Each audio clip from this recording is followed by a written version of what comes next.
Hi guys! So, wala pang kids. Ito ang sweet room ng... Ano ba tawag dito?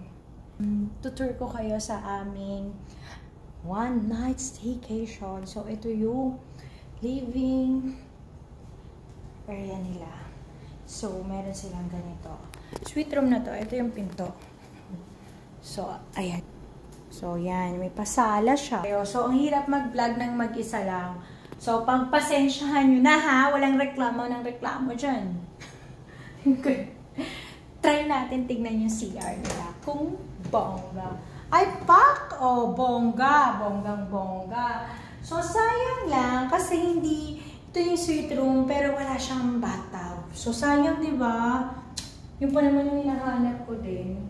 No? Sayang. Maganda siya.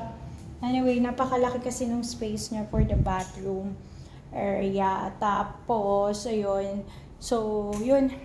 Yung request natin na medyo mag-extend yung pag-check-in. Pinayag naman tayo. So, lucky lang tayo. So, wag ka magreklamo, nakikinood ka lang. And then, dito na tayo sa room area. Ito yung room area namin. Oh, di ba? Ano to? Hindi siya double. Queen size siya. Queen size. So, dalawa. Siyempre, dito ang kids. Ng daddy at mommy. Alam na sa mga mommy dyan. Nako. Yan naman ito yung...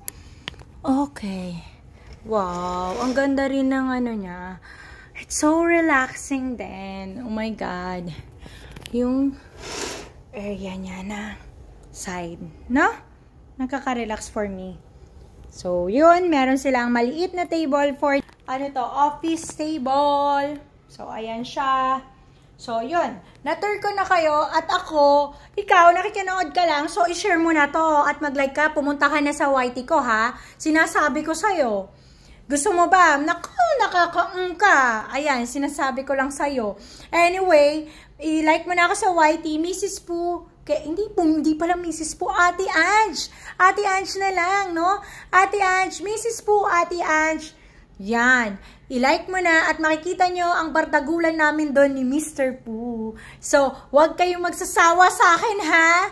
Pag dumami to, kayo rin na makikinabang. Char, hindi. Siyempre, lahat tayo makikinabang dyan. Bye!